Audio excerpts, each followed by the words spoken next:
The Numinous Podcast with Carmen Spaniola. Hi there, and welcome to the Numinous Podcast, where we have interesting conversations with everyday folks about the mystery of life. I'm your host, Carmen Spaniola, joining you from the lands of the Insilkshin-speaking peoples of the Okanagan Nations. This is where I live in a rural area, a short drive away from a small town known as Summerland, BC. And thanks so much for tuning in. I had a long summer break from the show, and it's wonderful to be back recording. I love doing interviews. I love September. I'm definitely one of those people who got most of their validation and contact nutrition from school. I felt the most seen and competent there. So back to school season usually gives me positive feelings. I also love teaching, so fall is an exciting time for me. It's my favorite time of year to teach.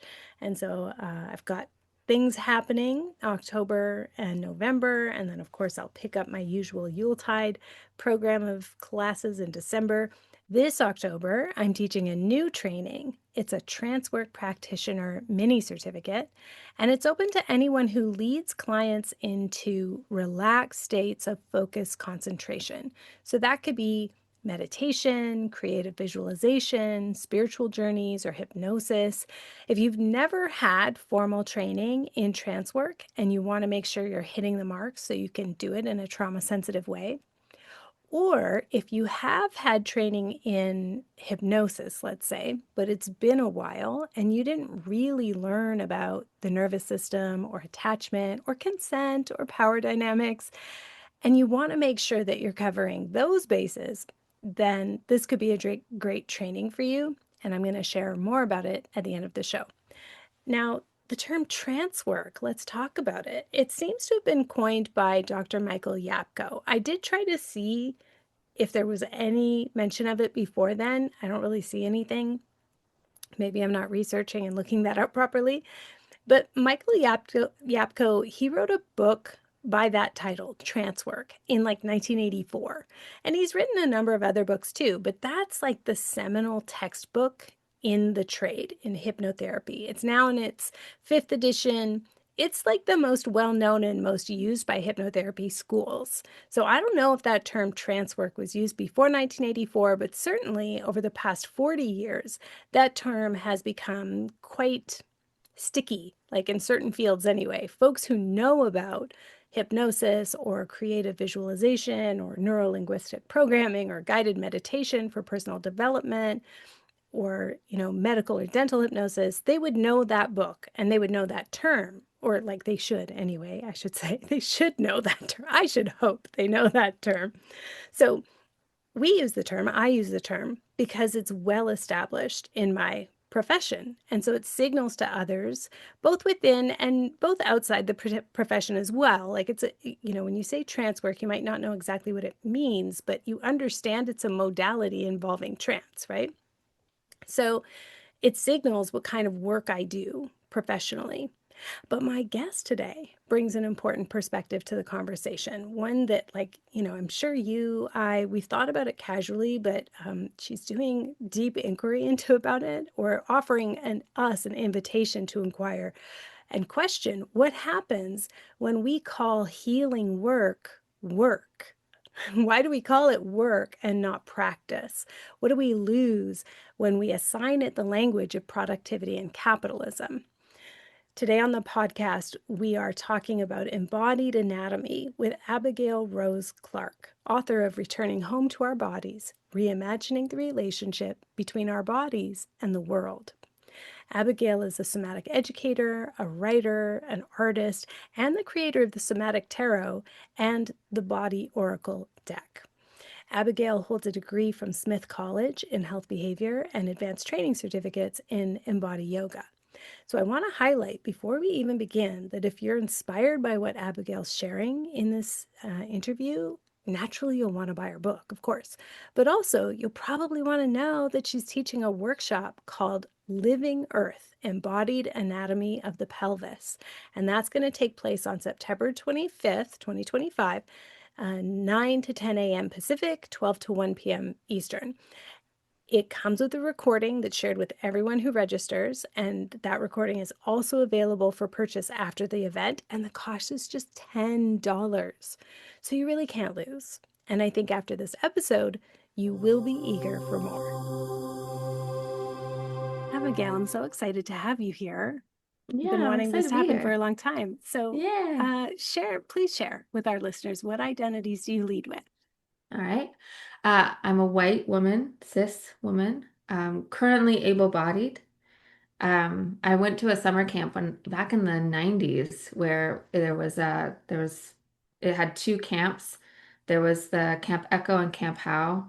Camp Echo was for kids with different abilities, differently abled kids is how they called them. And then Camp How was for temporarily able-bodied kids, which I really loved that even back in the 90s they were encouraging us to think about that. So I am a white cisgender woman, temporarily able-bodied, um, in my mid 40s.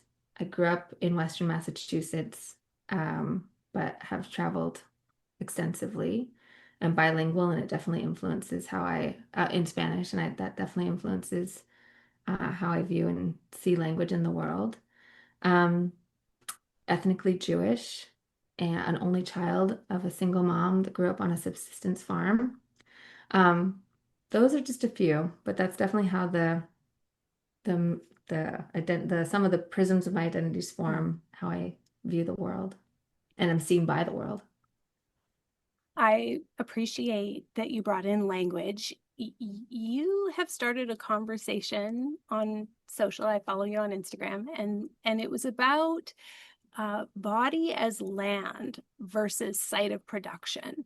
Mm, And you asked the question, like, what changes could we see shift if we shifted the language? hmm. And I was like, well, I genuinely want to hear what would change. Like, I think I know what you're saying. I think that's an intuitive sense that, like, yeah, sometimes the language that we use, whether it's like possessive, or it's productive, I can see how that's not great for our subconscious mind. But what would happen to our bodies or embodiment if we changed the language? I mean, I still feel like that's an open question. So I would love to hear what you say. Yeah. What would change for you or your clients, or what are we losing and what do we gain by using metaphors more thoughtfully?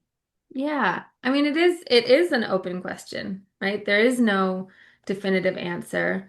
I think that the nature of both being bilingual and then I lived for many years in my second language, which just means that language is not as I mean, I think I've been I've been reading poetry my whole life. I would call myself a poet, even though sometimes I'd cringe to call myself that in the way that capitalism tells you that you don't only get to call yourself something if somebody else tells you that you can. But so I've been interested in language my whole life, and then living in my second language just encouraged me to consider how it is that we speak. Um, and I don't think that, getting the words right, and I'm putting air quotes around right, will magically solve anything. But I do think that just by nature of peeling apart assumptions that we might make, then there's more space for consideration. So, for example, a thing that I have done for years is rather than paying attention, I say that I'm giving my attention to something. Because when you pay for something, there's like a certain transaction, and you can pay for something with a credit card, meaning you don't have it to give now, you're kind of going into debt with it, et cetera, et cetera. I don't want to spend time, for example. But if I give my attention and give my time to something, then there's this undercurrent of reciprocity already in the language of it. And it means that I slow down just a little bit because it's just this rote speech that comes out, right? So while I wouldn't want to sound like I'm saying, okay, everyone be really careful with your language and be extra precious with it, right? And like jump on somebody who says, I'm spending time over here, right? That's certainly not. And I'm not gonna be upset with somebody if they use pay that they're saying that they're paying attention to me or something. That's not the goal. But it's rather that language is this beautiful art, right? And it's this way that we weave reality, and the way that we speak about the world influences how we experience the world and ourselves and each other. So giving ourselves time, see, I just did it there. So giving ourselves time to open into what English can do for us, because this is an English thing, right? Or whatever your language you're speaking, but English in particular, it is a very sort of mechanical and possessive language. It leans that way. There's other ways that other languages continue that placement of reciprocity and that sense of beingness or that sense of transience. And English is a very like, this is how it is. I am in charge of it, right? So just by, since we're speaking English, since I'm speaking English most of my time now these days, it feels all the more important to slow down and consider, can I offer more beauty and use this limited language to create more space and more truth through the ways that I speak it? And can I even have, sometimes my partner and I will sit down and just sort of play around with how it is that we experience certain standard phrases, right? Because it's not the same. And just to be in that place of questioning opens up more room for the sort of multitudes of experience that language is always pointing to and never fully encapsulating, if that makes sense. Yeah. But primarily for me, this idea of body as land, it pushes it back against all these different ways that our idioms teach us to think. Just they don't even teach us, it just sort of washes through us to think of body as machine, body as site of production, body as in need of control and fixing. And so as somebody whose work centers on the body, I think the body is land, the body is ecosystem.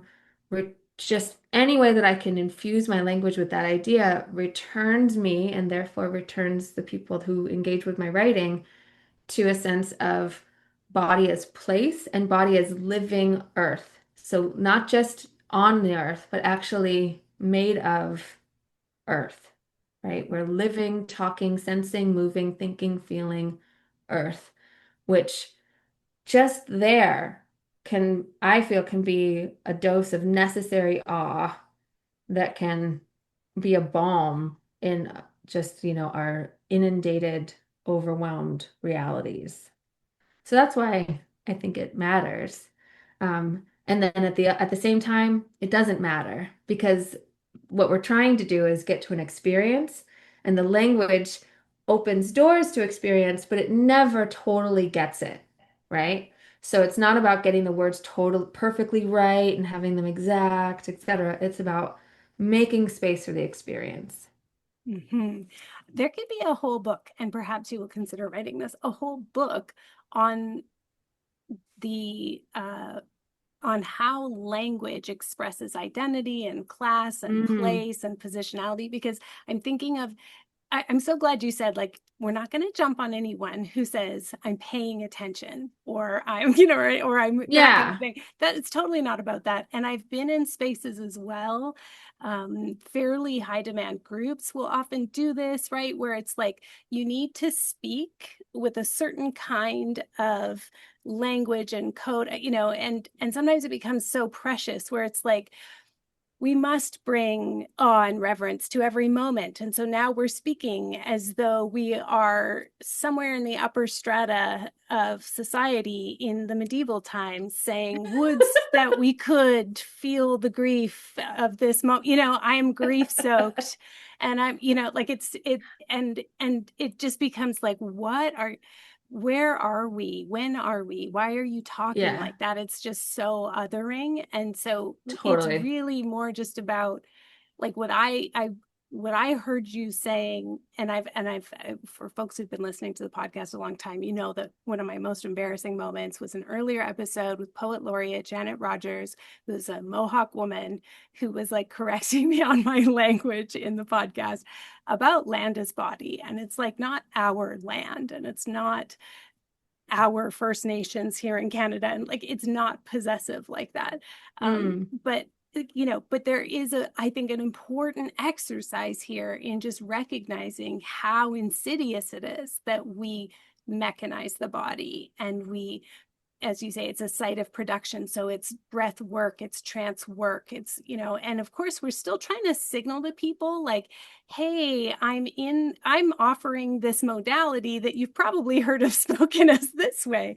And so Hmm. we want to have the shared language, but within it, it's like, okay, now that we all kind of get what we're looking at together, can we have an experience together rather than trying to, can the quality of our looking be less um, uh, uh, critical, less analytical? Can the quality of our looking be more ecosystemic and be more sensual and experiential rather than trying to compartmentalize? Am I kind of getting you, like with You breath are work totally. for, yeah. Yeah. And also, and I really appreciate what you're saying, it's also just like, and just say the thing, right? Say the Right. thing in a way that people can understand the thing Yeah. rather than this long prose poem that then 15 minutes later now we've lost the plot entirely, Yeah. right? Yeah. Grief soaked is a beautiful phrase, but it also, and this is but we lose the words lose meaning when we just say them, right? A gift of studying the craft of poetry. I remember in a class years ago, the teacher was talking about, taking sort of expected phrases and and um, like bursting them apart, right? So like a constellation of stars. I say the word constellation, you think of stars, right? A constellation of scars. Well, now I'm kind of playing with that, right? It's not as expected, but it's within that galaxy of what those words mean. That's just one example. When the first time we might have heard the phrasing grief soaked, it could have real meaning. And it's still a beautiful phrase. But if we say it over and over and over again, it just becomes sort of background noise. I think back to when I first got I have a puppy. Well, she's now like she's 2, so she's Hmm. still a puppy. Yeah. But I took her to dog school back at the beginning, and they were saying that since dogs body language is the dog's first language, speaking is their second language. And so if you don't make sure that they understand what sit means before you start saying sit at them all the time, they will just drown it out because they Hmm. have to drown out language all the time, right? So you guide them into it and then they learn sit. And they were saying if you say it too soon and they drown it out, you're going to have to choose a different word, right? Like they're just not going to understand it. And that includes their name. Hmm. And I was thinking about that, in with human language. And it's like, what are the words that have lost their meaning? At this Hmm. point in time, and this is gut-wrenching to say, genocide is a word that has lost its meaning in the sense that that word, and especially the phrase ongoing genocide, should stop everything. It should stop Hmm. every conversation. It should stop us in our tracks. Hmm. Nothing should happen once those words are uttered. Hmm. Life has continued through almost, what is it? It'll be 2 years and less than a month of Yeah. ongoing genocide. And it is Yeah. horrifying to recognize that that means that the word, even the fact that we have to blank it out on social so that the algorithm doesn't Yeah. block it, means that that word has been stripped of meaning. Yeah. On another side, love is another word that can really lose its meaning because in English, unfortunately, we only have the one. One of the things I love about being fluent in Spanish is that Spanish has a lot of ways to say that you love Hmm. someone or love something, and they all have like really clear sort of, they let you know kind of what's going on. Hmm. English, it's like, well, I love pizza and I also love my fiance. It's like, and I use the same word to say both of them, and that doesn't make a lot of sense. So, in order to infuse meaning back into that word, I have to slow down and really consider what it means when I'm saying that, right? Hmm. And in that way, work, right? Breath work, trance work, just doing the work. Work implies a product at the end. And then it's all about my work. I'm doing my work. I've been working on myself, right? I've been working so much on myself. What based on the community I'm in and the context, that could mean different things. If I'm at the gym, that means I've been, really working on building some muscle. If I'm in a social justice group as a white person, it means I've been working on dismantling my internalized white supremacy and white privilege. If I'm in a yoga space, it means that I am, working on sort of more interpersonal blockages, et cetera, et cetera. But all of it leads to this look at what my work has led to, rather than if I'm in a practice of tending to ecosystems of which my body is just one and is part of, the myriad of them. I just appreciate it for my own self, even if it doesn't do this to anyone else, but I appreciate how for my own self, it reminds me as a person raised into the culture of whiteness, because I am a white woman, to back off on thinking that it's always about me, right? And it's always about what I make and how I do it and mine. And instead, this is about a careful, patient tending to self as part of whole, right? Whatever that means. So yeah, I go to the gym and I work out because I want to be strong enough in the way that my body can be to be able to contribute to my home, my family, my community, right? But it's not about like, what my muscles look like. It's about how can I tend to this body that I hope lasts a long time, right? Yeah, I tend to my internalized whiteness and the ways that my whiteness influences how I view and see and act, right? But not because I'm trying to be a good white person, but because that's how I make sure that I am that I am a reliable member of my community, right? I work on my internalized trauma stuff and all my memories and that like can get in the way of my most important relationships because I don't want to be a ticking time bomb filled with, things that then people have to feel like they're walking on eggshells.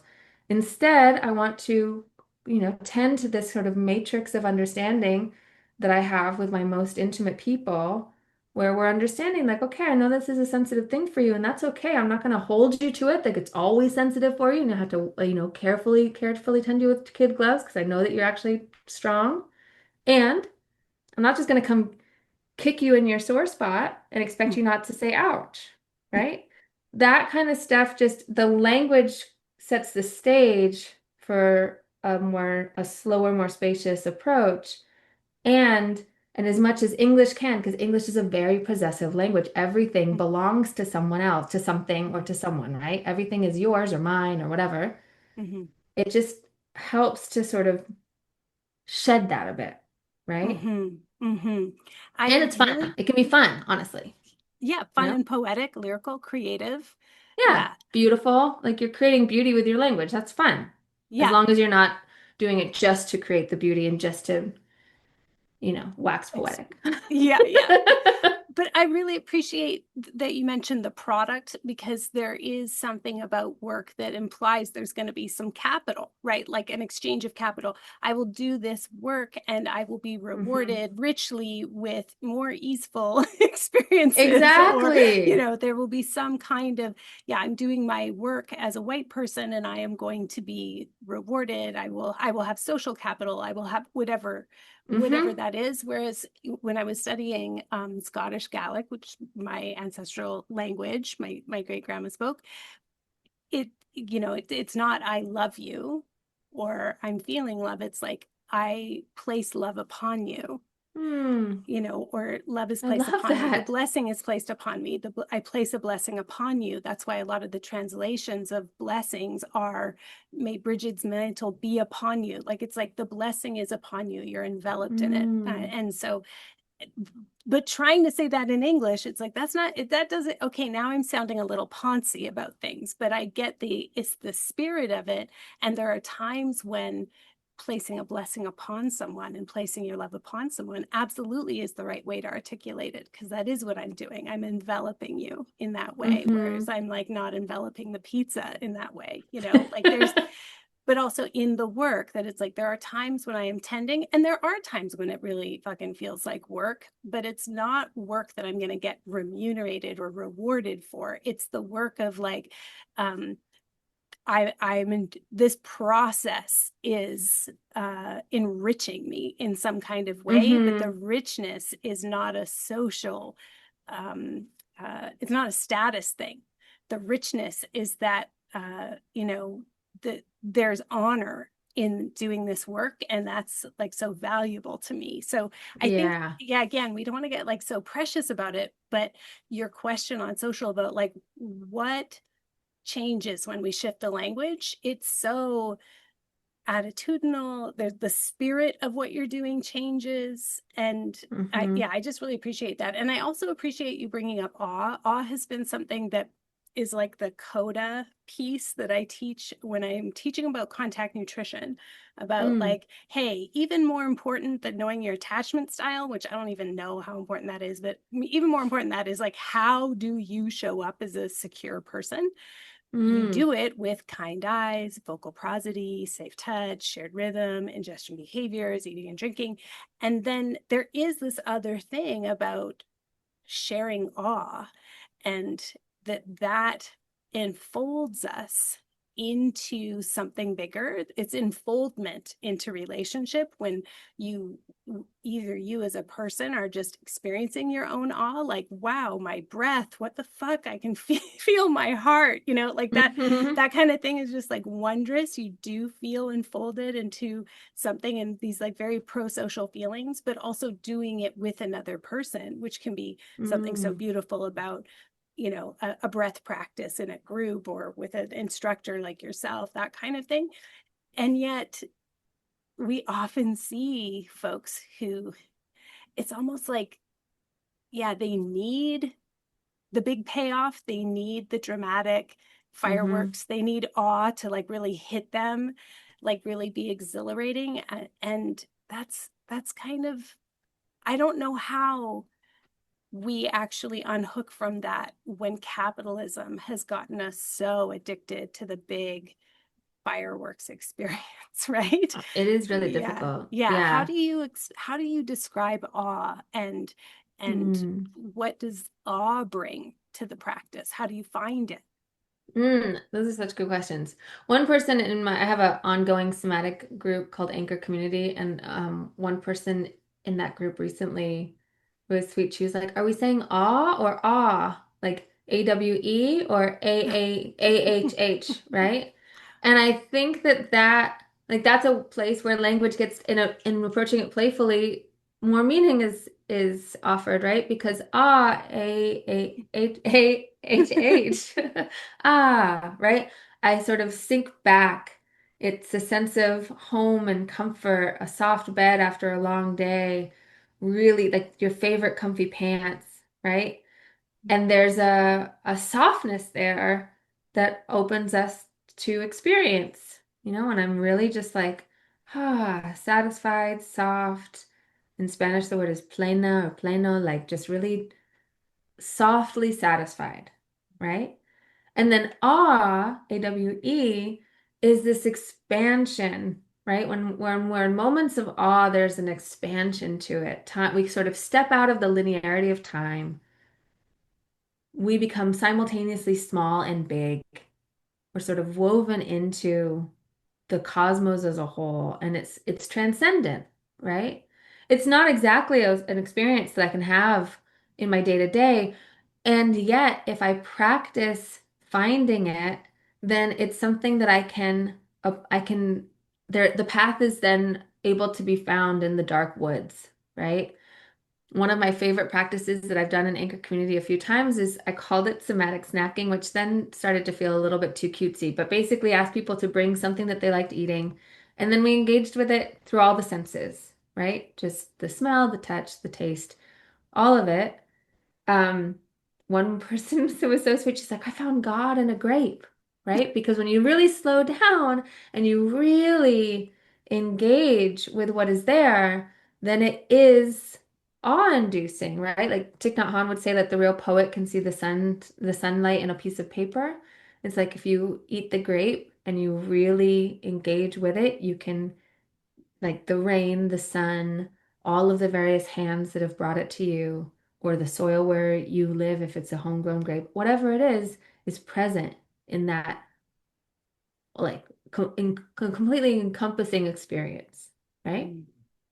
So, awe to me is not necessarily this huge transcendent experience, although I do try and pour myself into moments so that I can feel that um, with enough frequency that it's not foreign to me, right? That I know how it feels to be in that state of just transcendent, the simultaneous shrinking and expanding of self, right? Hmm. But then importantly too is that AHH awe of just letting myself sit back into my own chair right now. Like I'm sitting at my desk chair. This thing is like it's a old, I think I had it in high school. This chair is not fancy. Right? It's not like, the most like comfortable chair in the world, but my body knows it. I've sat in this chair for probably thousands of hours at this point, letting myself sit back into it and feel that comforting, familiar sense, right? Also, and just by nature of referring to a chair that I've had since I was a teenager, I think that AHH awe helps sort of break the spell of constant consuming because I find that awe in the known, in the familiar, right? So the clothes that I put on and it feels like a familiar hug, like the sweater I've had for years, or the favorite pair of soft pants, or the the meal that I know my family loves, and it's not something, it doesn't have to always be new and expansive and more and more and more, because that's its own sort of that awe chasing, I feel like pulls us out of ourselves because we're constantly trying to get the next thing. Yeah. And so a lot of these transcendent experiences that are being peddled on the internet offer, like, the new, the new, the new, the ever changing, awe-inducing experience, when I think slowing down and being present introduces us to both that awe, right? Hmm. Hmm. Yeah. So you've had a long career in practicing embodiment, somatics, etc. I have at this point. It's funny to think about it. I'm in my mind, I'm still just like 26 at a maximum. But yes, I have. So the language has changed. We call it somatics now. We called it embodiment before, and Mm-hmm. that was before we just called everything yoga, like whether it was Mm-hmm. new or different. So how would you say, air quotes, the field? There's no coherent industry, but like let's just say in the age of the internet, how would you say the field of somatics or embodiment is progressing or not? And what does remain the same no matter what we talk, no matter how we call it, no matter how we talk about it?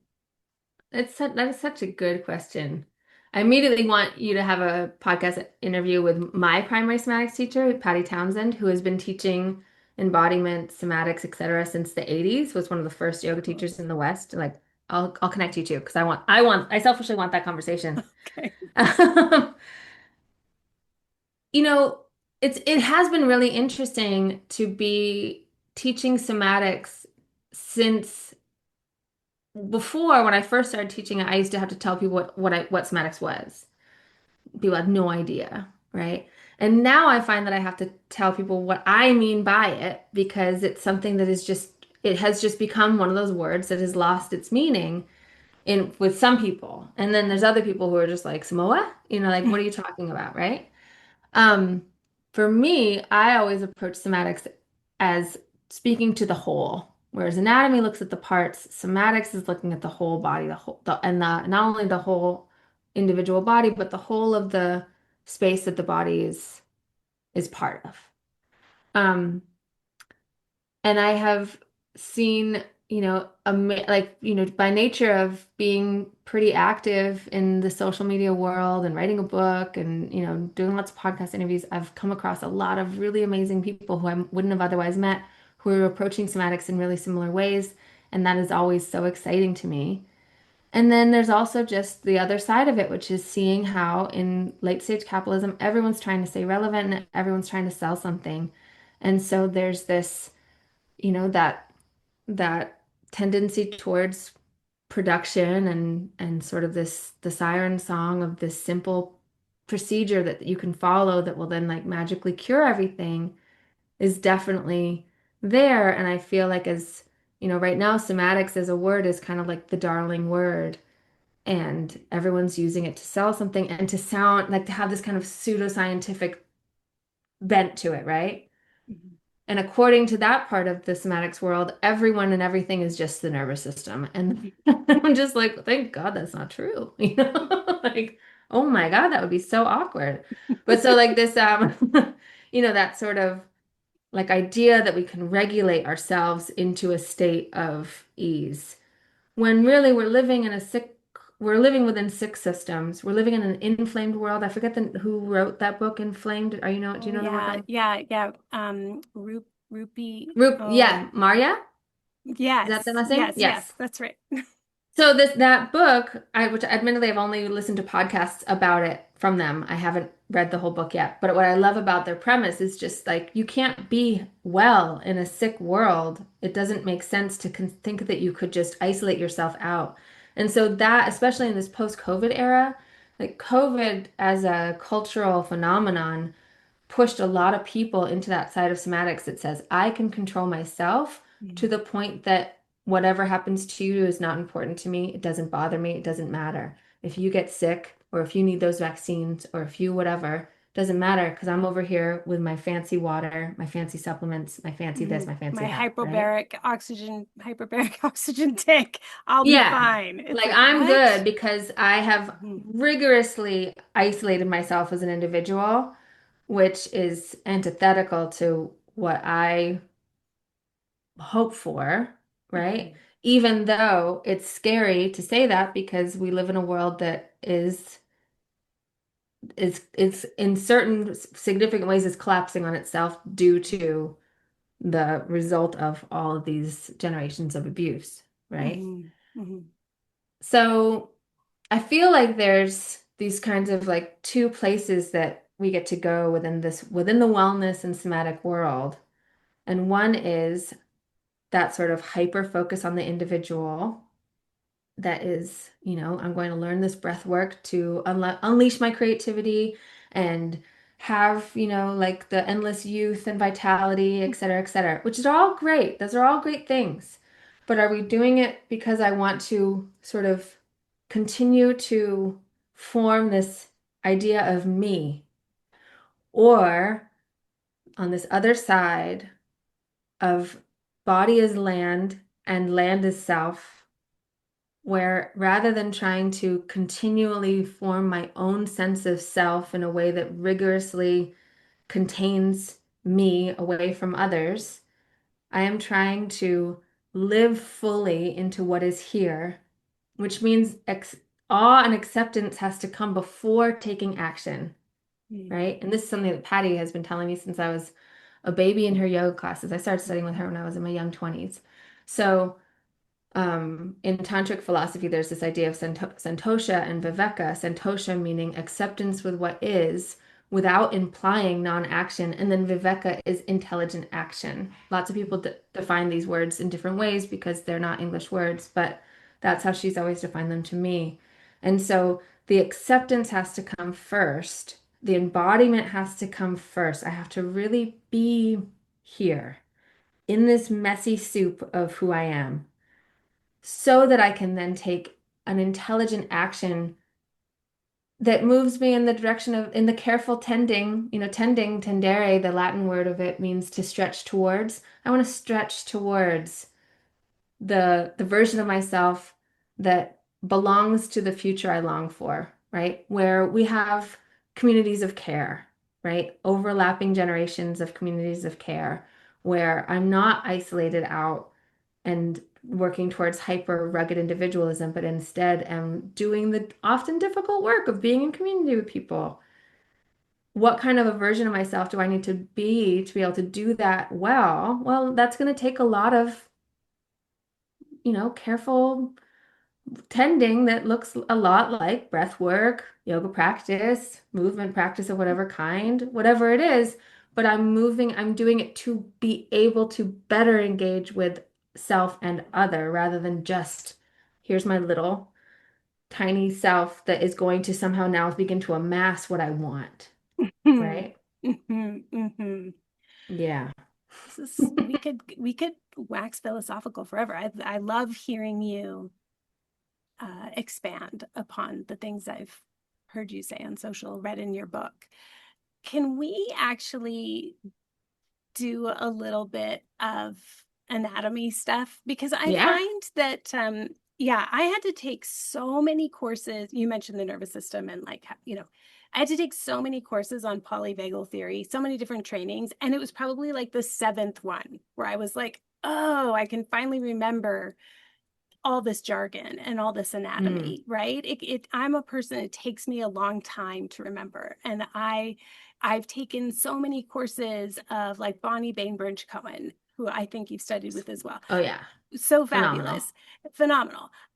But I have to listen so many times. I can only do ones with recordings because it actually takes me like the sixth or seventh listen to be like, oh, the neuron is here. Like I just, it's so much. But I have found some of the things you've posted where you have images and you're just kind of speaking poetically and then you're explaining what the thing does.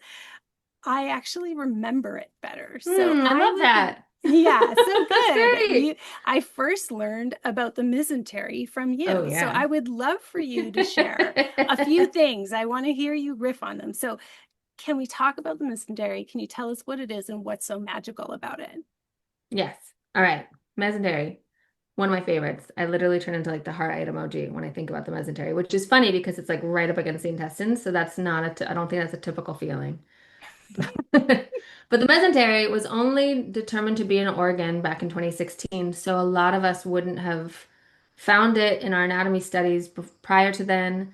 If you pick up an anatomy book, definitely, certainly prior to then, if you see it, it's going to be sort of shown as like a yellow squiggly line along the intestines in a dissection, or maybe as the greater omentum, which is sort of this like covering that covers the front of the belly organs. But it's actually this really incredible, very fatty, like a reason that it wasn't able to be recognized as an organ. It's not like they were trying to hide something from us or like they had some agenda. It's just that medical technology has improved to the point where now they can see it in situ, like in its space. Since it's very fatty, highly innervated, but doesn't have the same structure. Like a liver, if you take the liver out, it looks like a liver. The mesentery, once it's out of the body, actually just sort of like collapses into this fatty blob. So once medical technology was able to see it, then it was able to be recognized as not just a collection of mesenteries, but as actually one unified structure, which is why it was able to be classified as an organ. But the mesentery, one of its functions is to hold up, like suspend and anchor the belly organs into the back of the abdominal wall. So right now I'm taking my hands to my belly, and what you have to do first is kind of like be willing. Bonnie Bainbridge Cohen always says you have to be rounder than you might want to be, right? You have to be willing to be rounder than society has definitely told us to be. But in letting the belly be soft and sort of even jiggle a little bit, then there's this way in which you can gently draw the belly up and back. That's not that sucking in thing that every AFAB person, especially who grew up in the 90s and early 2000s, knows about. It's not a sucking in, it's a gentle holding, almost like you would hold, like when you hold a brand new baby, you hold them tenderly but firmly, right? Imagine holding your own belly organs in that way. That's the mesentery anchoring back and up, anchoring the organs back and up, suspending them essentially. But what's also really cool about the mesentery is that it is the embryological origin of the belly organs, meaning when we were developing in utero, all of the other belly organs, so the intestines, spleen, stomach, liver, pancreas, all developed along the mesentery, almost like flower buds on a stalk. The mesentery then sort of spins and twists back into space as the organs develop. And even now, the mesentery is holding those belly organs in what is called systemic continuity, which is the scientific term. But since we're not scientists, we get to think of it as holding those belly organs in community. It has motile properties, meaning that it can direct lymph and blood flow according to need. So if you have an infection or if you're just digesting, it can help make sure that whoever needs it is getting what it needs. And it's doing it all from a place of softness, certainly not rigidity, squishy, kind of weird, but it's doing all of that. And we didn't recognize that, like as a wet, like Western medicine didn't recognize that for a long time, which to me just means that it doesn't mean that I'm gonna, I always want to make sure that I'm really, really clear that I am not anti-Western medicine because it does a lot of really good things. And also, especially being in the role that I'm in, I never want to be misconstrued to be in the Maha world, right? I know that Right. your Yeah. listeners wouldn't be that, but I Yeah. have to just make, Yeah. For folks who do don't my know, do the my due Make America diligence. Healthy. Yeah, Yeah, exactly. right, It's the exactly. it's the You're in wellness Canada, medicine. so Yeah. Mm-hmm. yes, Mm-hmm. exactly. That says the vaccines are bad and science Mm-hmm. is bad, et cetera, et cetera, et cetera. Mm-hmm. Um, I'm not anti-Western medicine, but we have to understand that Western medicine, by its very design, is um, aimed towards understanding pathology. So it's always going to approach anything from the point of view of why is this making us sick? Mm-hmm. And the thing about Western medicine is that it actually doesn't have a definition of what health is. It has the definition of what health isn't. You're healthy if you don't have diseases, but there's no real measure of like this is the markers of, I mean, I can feel people who are in the medical world pushing back on me because it's true. Like you can be like, okay, well, what are your oxygen levels like? Like what kind of physical markers can you do? Can you walk a certain mile, like a certain mileage in a certain amount of time? Do you have like, certain nerve functions? Are your organs functioning in certain ways? But the organization is towards illness through no fault of its own. And as a result, Western medicine does a lot of really incredible work curing and preventing disease. And yet, it doesn't really do a lot for helping us understand what health really is in the body, other than just, I'm not sick, so I must be healthy.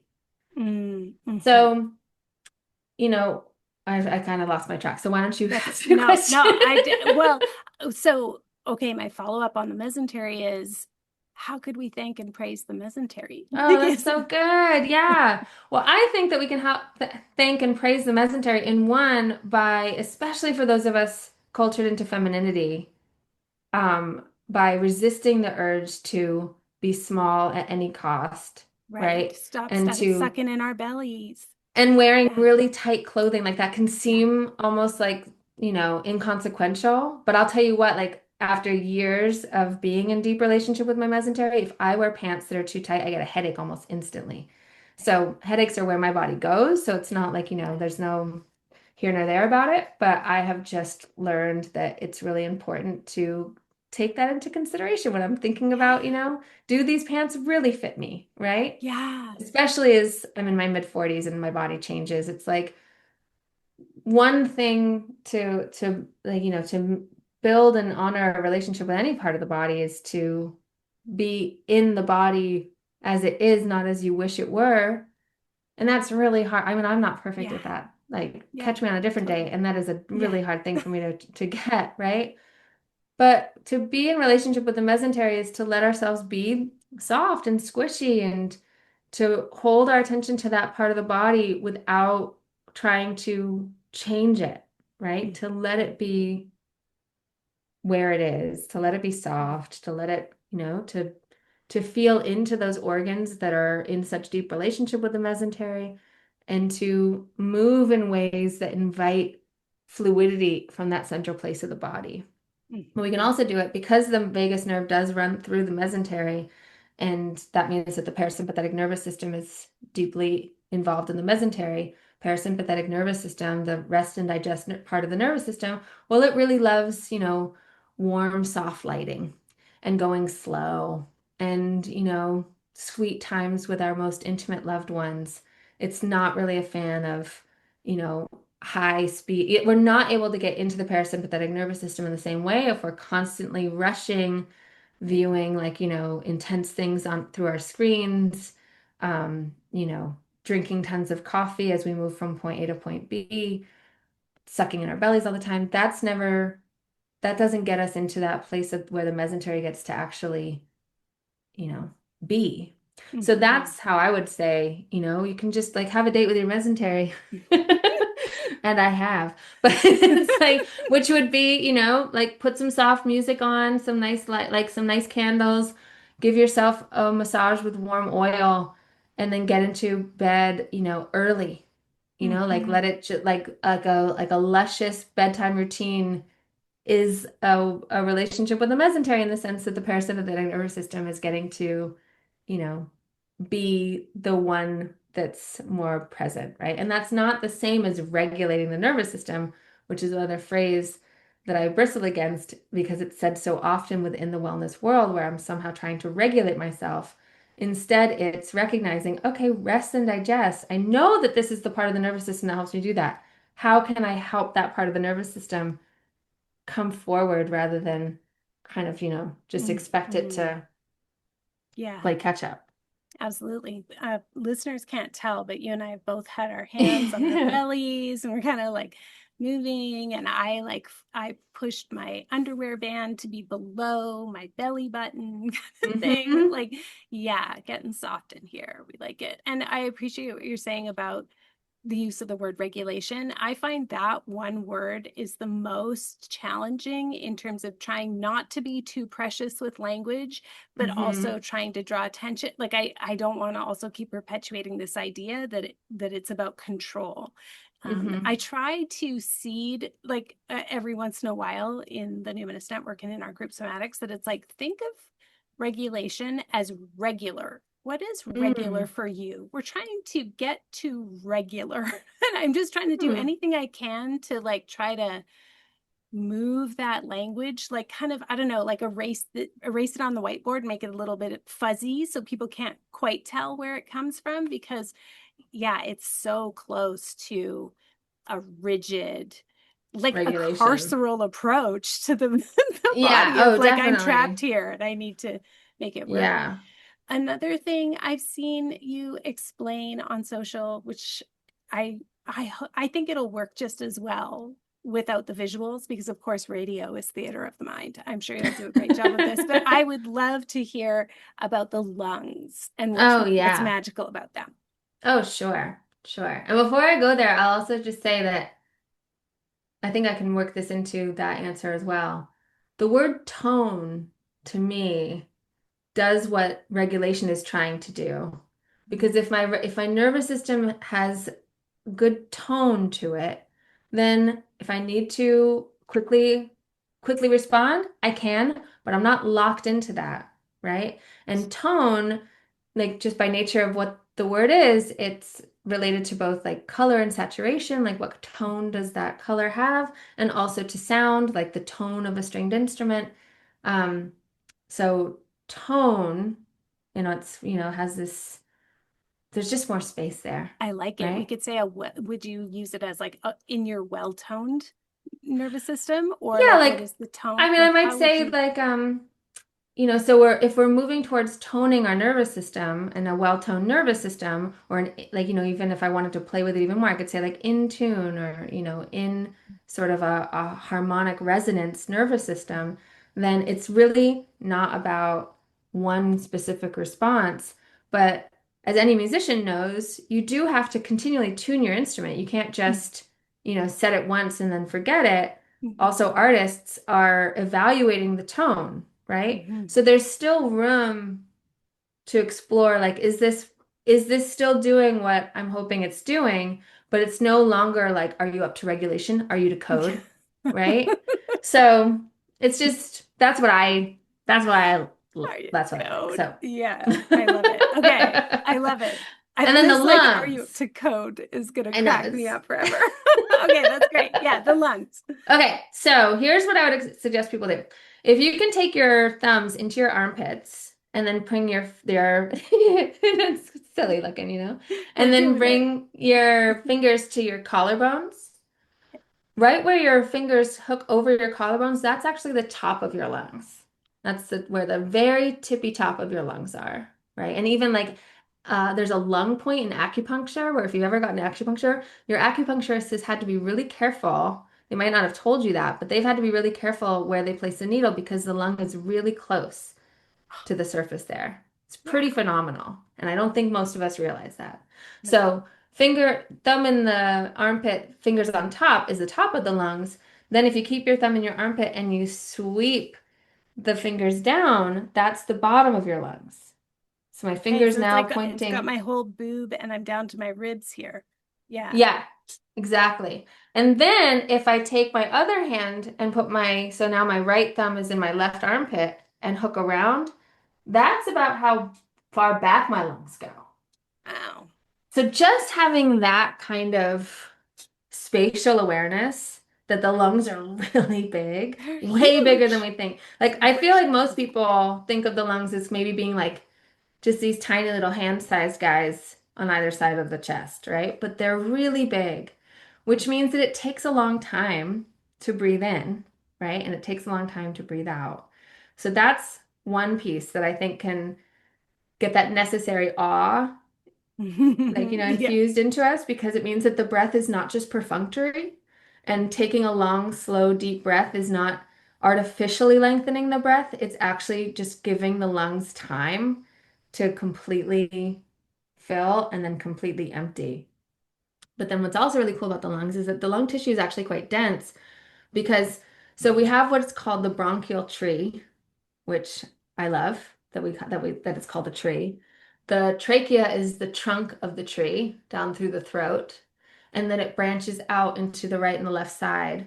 And then it continues to branch out until, typically it's around like the 23rd branching, which is 23 zeros, essentially. It's significantly huge. We'll then have what's called a little cluster of alveoli, which are these little fluid-filled sacs. I like to think of them as like little mulberries on the tips of the branches of the bronchial tree. Those alveoli have now, like the lung tissue is dense because it's densely packed with all of those alveoli, and they're wrapped in capillaries so that then the blood, when it comes from the heart and then out to the lungs and is hungry for oxygen because it has gone to all the tissues of the body to give the oxygen into the cells. Now that blood comes just, nothing actually touches, there's space, but it comes so close between alveoli and capillary that the oxygen molecules can jump into the blood and the carbon dioxide molecules can jump into the alveoli for the exhale. So much is happening when we take a breath in. And that's where that both the AWEAHH comes in because I don't have to do any of it. It's happening for me. I just have to give myself space and time to let it happen and to remember that my lungs are enormous and so therefore take a long time, right? And there's so many more places I could go, and I'll see if you have follow-up questions, but it's pretty phenomenal, really. My follow-up question would be, tell us why there's so much emphasis then on the exhale. Okay. Yeah. So the exhale is the passive part of the breath. It's the release. And a lot of people have a lot of feelings about, I can't speak for why everyone would speak on the exhale. I guide people to the exhale because it is where we actually release and let go. We become a little bit heavier on the exhale. Think back to the last time you were floating in water. When you exhaled, you sank a little bit. When you inhaled, you floated just a little bit more. It's visible in water, but it's happening right now. So, because for me, a primary place where I'm always hoping to guide people is that gravity is a relationship. It's the only unconditional love we ever really experience is that pull from the earth to our own bodies. Because, I mean, humans are too fickle to offer unconditional love, but gravity is going to be there, right? The earth is pulling us down to itself, saying mine all the time, right? From before we were even born, like gravity is an essential part of the embryological development in the womb. So when I exhale, my body drops more completely into that pole and I can give myself completely to it because it's a release. I'm not doing anything. The exhale is passive. It's the release of the breath. But what's also happening, and I don't know if what other breathwork practitioners have to say about this, but what I love about it is that the breathing diaphragm is this doming muscle that's the primary muscle of the breath. It moves like a jellyfish in your body. So on the inhale, it goes down and wide, and on the exhale, it domes up. And that can feel confusing because, it feels like people get confused about that being the way. But just think that in order for the lungs to get big, the diaphragm has to move out of the way. So it pulls down, and then as you exhale, it rises up. The breathing diaphragm has in the center of itself what's called the central tendon, and the heart is wrapped in what's called the pericardium. It's a protective sheath that wraps the heart. In between, it's a bilayer membrane. It has a serous fluid, which is kind of like the same viscosity as like a facial serum, and it's made out of mostly white blood cells. So it's a primary protection for the heart, and it also keeps the heart well lubricated as it beats, while also stitching into the lungs so that the heart's like deeply held in that embrace of the lungs on either side. But the pericardium and the central tendon of the breathing diaphragm they're what's called, the word is contiguous, which is not continuous. It's not the same structure, but it's kind of like the river is contiguous with the sea. It's different, but it's also very similar, and it flows one into the other. So when you exhale and the breathing diaphragm domes upward, that sheath, that wrapping of the heart gets to get a little bit more lax, a little bit less tension in it, because the breathing diaphragm rises up to it, and the heart at the very, very bottom of the exhale, which does take practice to find because it is such a deep release. But at that very, very bottom of the exhale, the heart rests completely. And it does take practice. Like I was saying, it can be a little hard to get the first time. A lot of things have to sort of come into appropriate tone to be able to feel it. When it is felt, and I don't mean like it has to be years, and you don't have to have some sort of advanced somatics degree. You just have to be willing to get comfortable on the floor and practice for a while. When you get there, that feeling of the heart truly resting on the breathing diaphragm, I swear to God, it's fucking life-changing, because it is such a deep sense of belonging and release. So that's why I focus on the exhale. I don't know why other people do. I mean, I would sign up for that. Yeah, for sure. Okay, I have a couple more, because this sort of central channel from the SCM down to the psoas fascinates me. I know pelvic floor type stuff, people are really into that, but I'm kind of like the connection between the above and below kind of I'm really fascinated by. So maybe we can do it in parts. Okay, is it called the sternocleidomastoid? Sternocleidomastoid mastoid, I Mastoid, think. something like that. SCM. We talked about Yeah. the SCM. And, so I'm turning 50 this year. I cannot wait for perimenopause or for menopause. I've enjoyed perimenopause in some ways, and in other ways it's been very confusing, right? Like I'm fascinated with all the changes, but something I've noticed is like, wow, I'm really super noticing my SCM. Never paid attention to it in my life, and now it's like this daily presence. And I always thought of it, in terms of like the nervous system, trauma, even an attachment, just that sense of being like alert, and the muscles that help us go like, what was that noise? What was that? What did you mean by that? Like the SCM kind of comes up for me as just an important important signifier.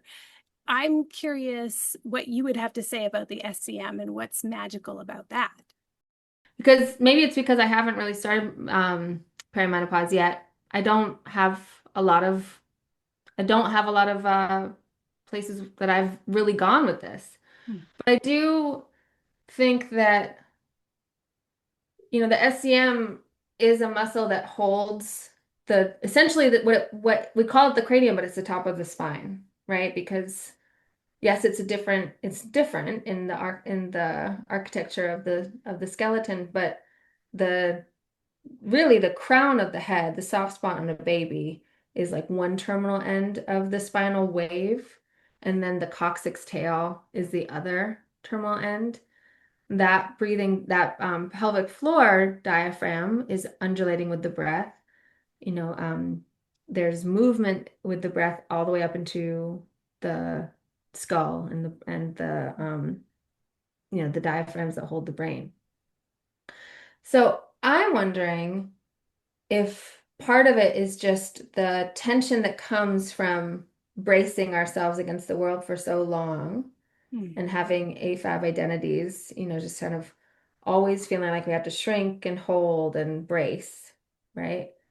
That then uh, essentially disrupts that flow of the full spinal wave. That's where my thinking would go.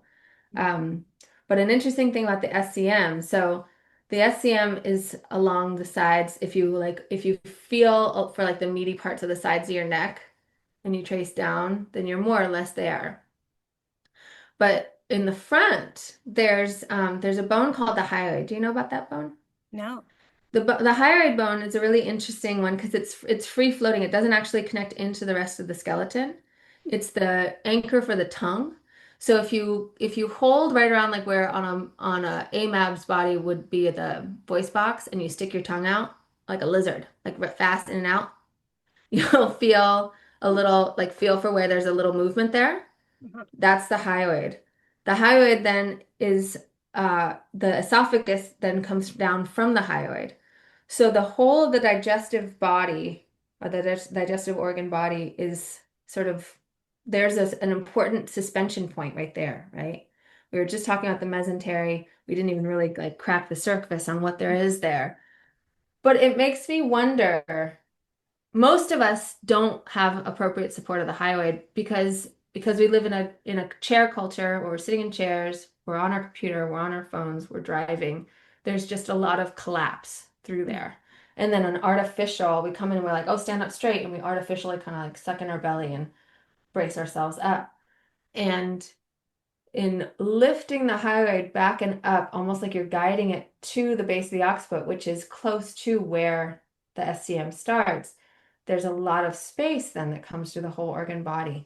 And I just wonder if maybe the place that I would be curious to explore, and I probably will for the next few weeks or months, is where that relationship is, especially in light of perimenopause, as you're saying, where it's like things that we were able to brush aside or pretend like they didn't matter suddenly are just like, no, you have to address this, right? And Yeah, frozen shoulder, I learned when I first had it a few years ago, is really common in women with perimenopause, unfortunately, because it's absolutely. excruciating.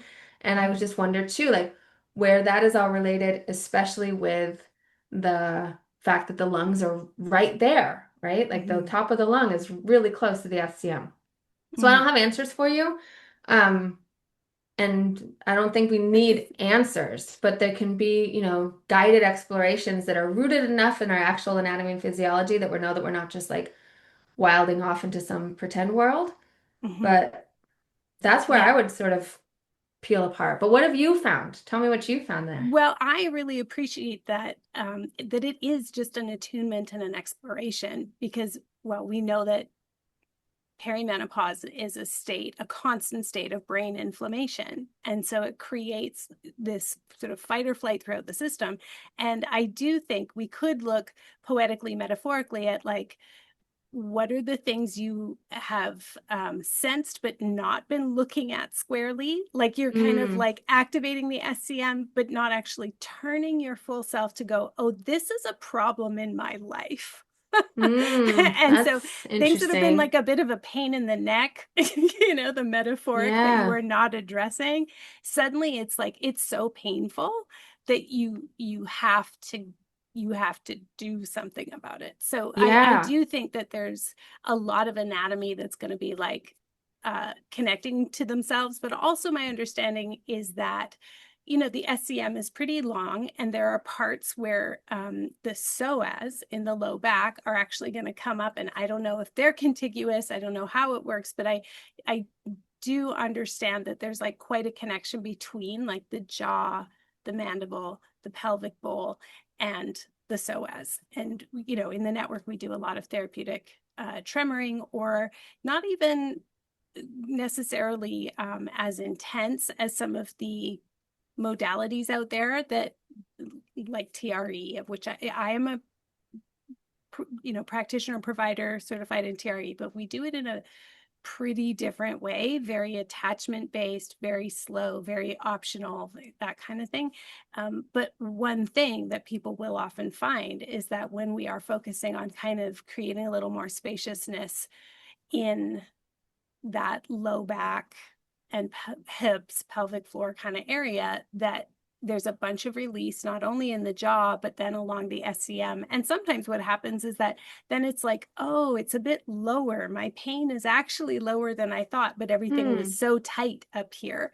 I mm, often, and you're talking about the apparatus of the throat, which of course we know, like, that hub where the three branches of the nervous system, I always try to describe it as like, it's kind of the inside back of your throat, that these branches in the brainstem are starting to kind of, this is the hub. And so many people will find that when we come to do like vocal prosody, even just sighing with sound, or, mm, that sort of thing, that there's quite a bit of,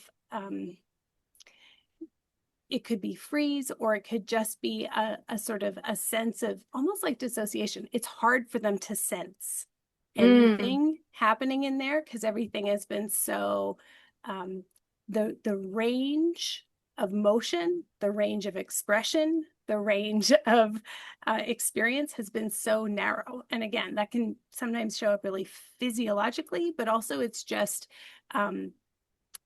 socially, philosophically, spiritually, even just something like saying to people, you don't have to do this exercise. the, mm-hmm. the tension that comes in, where they're like, but I want to be a good student, but I want to heal so bad, but I don't want, they end up being in this like very contracted kind of space, even when there's permission to just like, let it go. Let it be optional. Let's just create an atmosphere of warm hospitality for your body Mm, to release in whatever way it wants to. And if you want to, stop the practice here, sometimes that is the practice. Is it okay for me to just kind of stop, rather than be rigid from our inner thighs all the way up to our jaw and just kind of right. white knuckling through life. And I do think that that sort of constant brain inflammation of perimenopause just eventually just makes it impossible. You start having meltdowns and acting out and stuff, tantrums. You don't have the estrogen to be kind about it and just white knuckle through anymore. Right, So, right. I'm just always fascinated what other people notice, not only in their experience but also with clients. So yeah, Yeah. I would love to know what you would say to folks about what's mysterious, magical, awe-inspiring about this kind of channel, from Mm-hmm. like basically the ears, the back of the neck, all the way down to the pelvic bowl.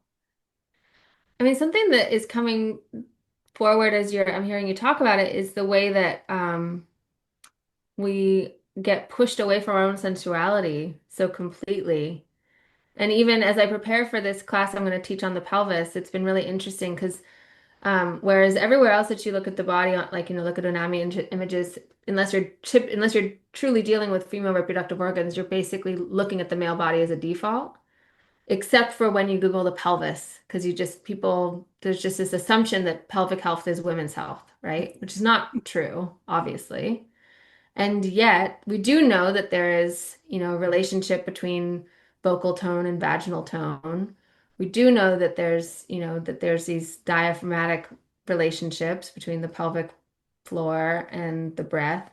And we do know that living within a culture where it's dangerous to just be either cis or trans woman, that's a dangerous identity to hold, means that there's tightness all the time, where the systems have been developed to limit our access and safety, right? And we have to perform certain aspects of femininity in order to hopefully be granted safety and access.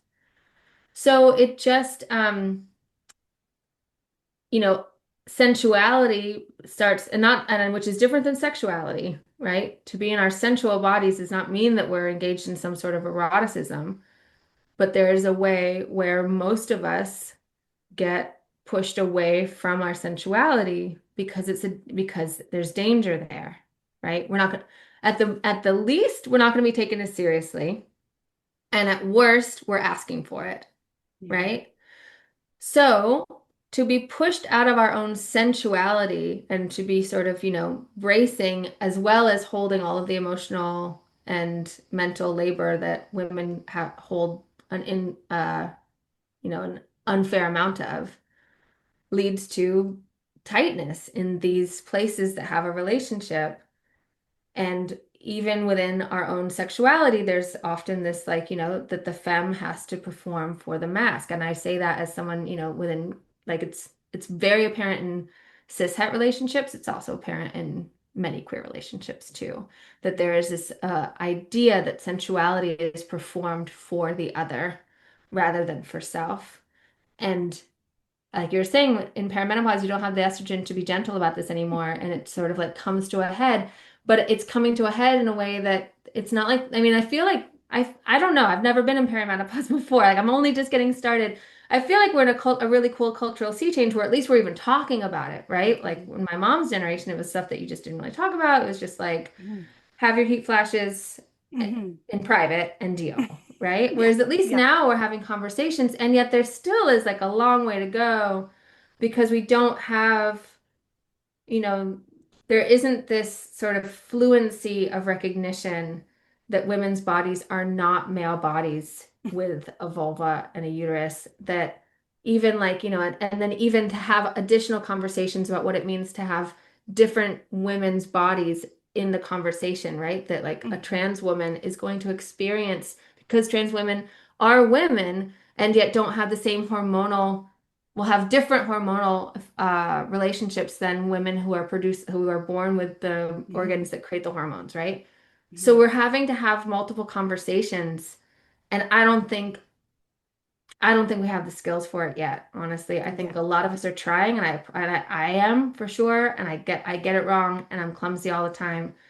I feel like we just don't have the social cultural chops to have a really quality conversation about what it means to be born into these different bodies that are influenced through culture differently, that then get pushed away from our own sensuality or pushed towards it in other ways, and how that might have cascading health effects because also we just don't have the data points for it yet, right? Mhm. Like it's only a few decades since women weren't even able to get a credit card out, and now, at least coming from the United States, it looks like we're close to having our rights stripped away to that kind of degree, even yet Mhm. again. So, how are we supposed to have conversations about what it means to be in a healthy, resonant, toned body when I don't look around and see anyone who is, right? I Mhm. see I see people who have done a lot of work to get to a really good place, but I don't see anyone who's just been raised into a culture of full tone, deep support, well rest. Like I don't Mhm. see it. So how are we supposed to know what's possible, right? Mhm. But Mhm. so I guess yeah, the place of exploration would be well, for me as an individual, if I first, and it's interesting, we can go through these relationships that we've marked out even in our conversation together. So, first, finding the mesentery, which I think is a good place to start because embryologically, it's the origin of a lot of what's happening, right? So, Mhm. I find the like practice getting soft there, and even if I have to only do it behind closed doors, like just in my own bathroom, to practice being soft and turning towards the feelings that come up Mhm. through work with many, many women through many different stages of life. I know that shame, disgust, a sort of like resistance to it definitely comes up when we go to a soft belly. And it's heartbreaking, but it's true. We're not going to get it. It's not going to be less true by pretending that's not true, right? Mhm. So, first, being willing to sit with that and to build a relationship with a part of the body that has been shamed and pushed aside since we realized that we had bodies that were being objectified by others, right? Mhm. Then being able to go into the breath and feel how the breath changes that sensation of the mesentery. Because as we breathe, if we breathe fully and deeply and not pushing the belly out, but letting the breathing diaphragm move in its full undulation, the belly organs do move, but they don't push forward. They actually widen out. So feeling how the breath is shifting things there. Then coming up into that relationship between the SCM and the hyoid, or however it is that you want to explore that relationship of the upper of the neck, the throat, and then up into the skull. And this is where I feel like, the industry of somatics that you're asking, like, what has changed? Well, there is this constant pressure with it because of social media to stay relevant and to, like, be the first one to come up with some sort of idea. And that tendency keeps us out of deep, true embodiment, because deep, true embodiment is always a question and always slow, right? Mm-hmm. So can I let go of the need to somehow figure it out, right? And Mm-hmm. especially if our work is in any way, whatever kind of practitioner we are, if our work is in any way related to helping other people experience this, I say this is because it's something I have to think of, but can I step back from this need to figure it out and then go out and share it and instead be in a place of what's happening? Mm-hmm. Where, so that if I'm sharing anything, it's an invitation into the exploration as well. That to me, um, it feels more true, and it takes all it stops me from pushing into that sort of figured it out. I have a product. I've worked at myself. I've made a product and you can buy it for this certain amount of money, Mm-hmm. right? Mm-hmm. This, okay, I'm still thinking, I didn't intend to be talking about perimenopause, but this is, I Let's mean, do I made a it. joke. Yeah. I like met a neighbor friend the very first time. She like, it was like, oh, we're gonna meet and we're gonna go for a walk. This is how we're gonna meet each other. And afterwards I did a post on social that was like, one thing about me, first time we meet, I'm gonna tell you two things. Number one, you're in perimenopause. Number two, you have a patriarchy problem in your marriage. Because that's pretty much how it goes.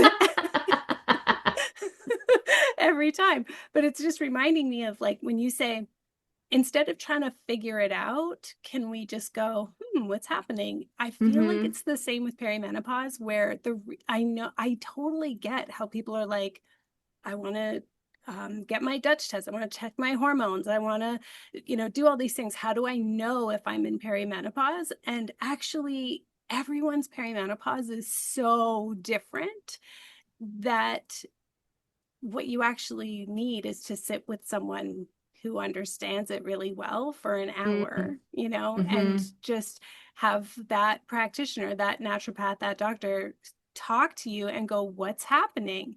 And you get a chance to go, yeah, what is happening? Because there's a hot flashes, but I need someone to just like prompt me with the questions like, do you feel this? Can you feel that? What happens hmm then? What, like, they just have to get really curious. And then that's why it's a clinical diagnosis. Everyone's perimenopause is different. Kind of there's no one symptom that's going to be indicative, that's going to be diagnostic, but a cluster is going to be indicative.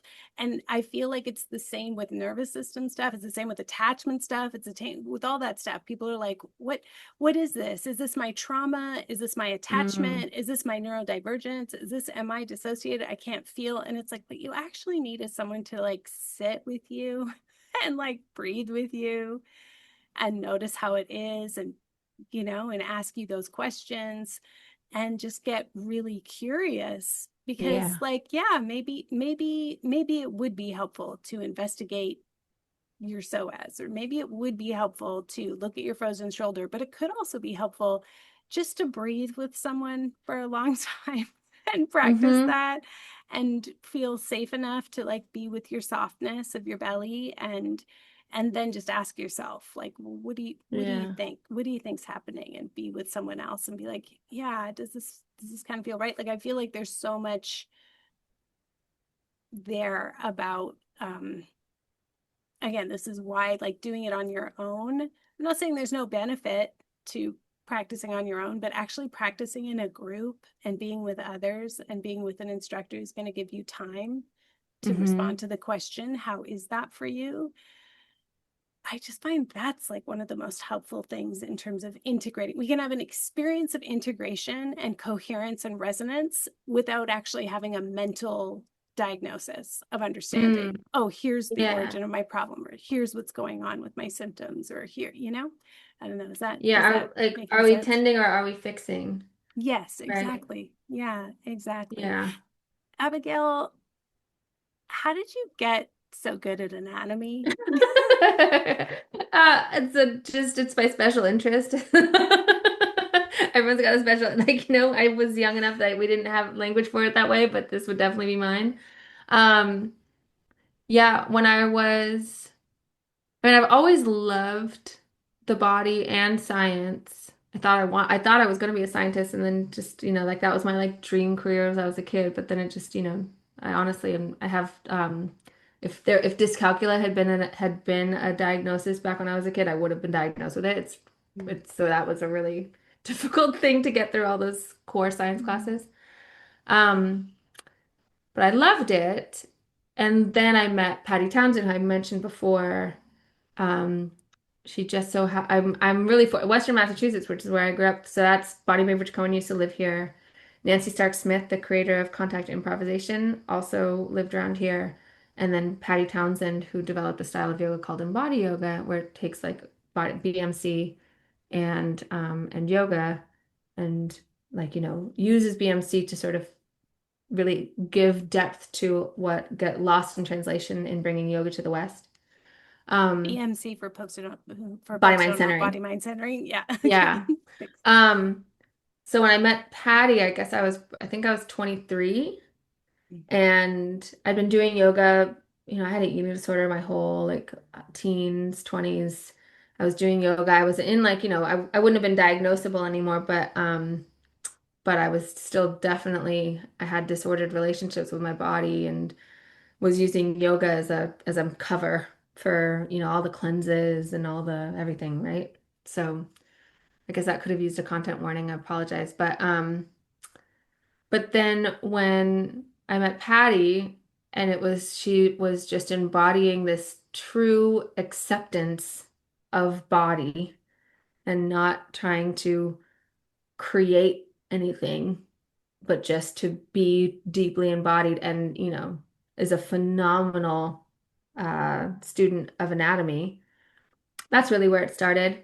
And so I did my 200 and then my 500-hour training with her. I assisted her on like countless trainings.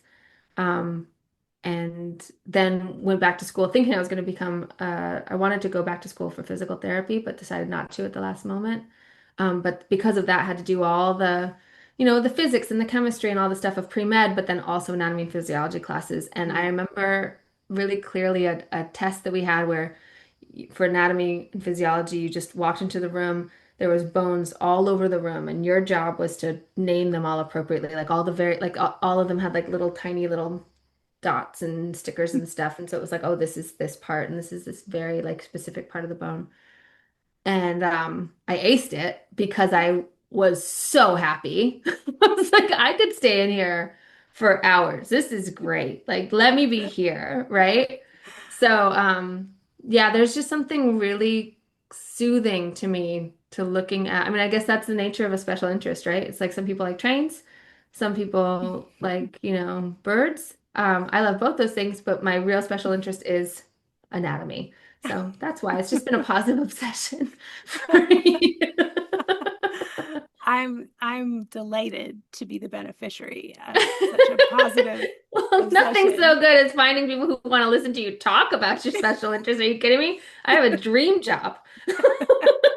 That's amazing. So, Abigail, how are you these days coping with grief and rage? Hmm.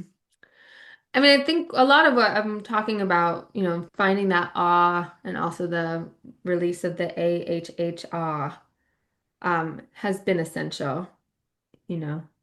Um, on a more like pragmatic level, thank God for cannabis, and I'm so grateful that it is, um, legalized in my state where I live so that I can grow it and use it as the medicine that it is. Um, I'm deeply fortunate with who I'm partnered with because I'm just so held by Mm. him and how he meets me that I recognize that like anything I say about how I'm dealing with grief and awe is deeply influenced by the fact that I have a relationship that nurtures me like at Mm. a core level, like not only who he is, but also the relationship that we have together. Um, but all of that is to say too that uh being in community, both digital and in real life, that is unafraid to hold both grief and joy together so that and sometimes in the same moment, right, where we can be heartbroken and also laughing and Yeah. also, raging and just to move seamlessly through it. And part of that is because I've been fortunate enough to be taken in as a white person who grew up in white New England into Indigenous and Black communities and friendships, so that way, they're much more versed in it than I am, and Mm. learning from them how it is that we let the full experience of life be present. Mm. Um, yeah, all of those things together is how I can do it reasonably well at any given moment. And I'm so fortunate, I was just joking that I have a dream job, but I am so fortunate that by my book coming out, Returning Home to Our Bodies came out in January 2024, and I toured for 11 months with it, both online and in person.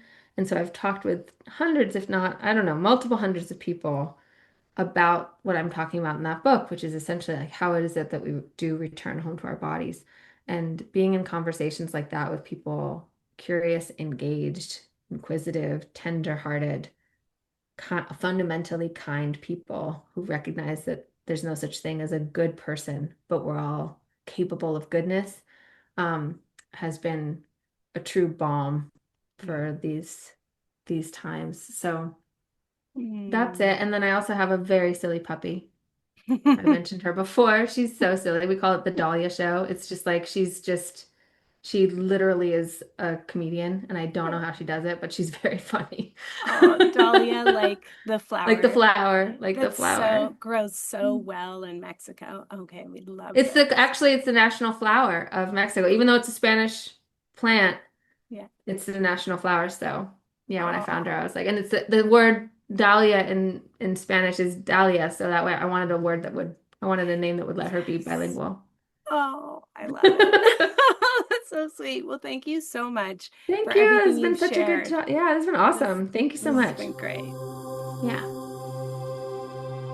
So great, right? I really admire Abigail's approach, and we share so many similar points of view. I very much appreciate her work, and I think anyone interested in somatics or embodiment or yoga or intuitive movement or dance, any kind of attunement practice will benefit from Abigail's classes and workshop. So check out her growing embodied anatomy library available on her website, abigailroseclarke.com, and definitely sign up for that class, Living Earth, Embodied Anatomy of the Pelvis, taking place on September 25th.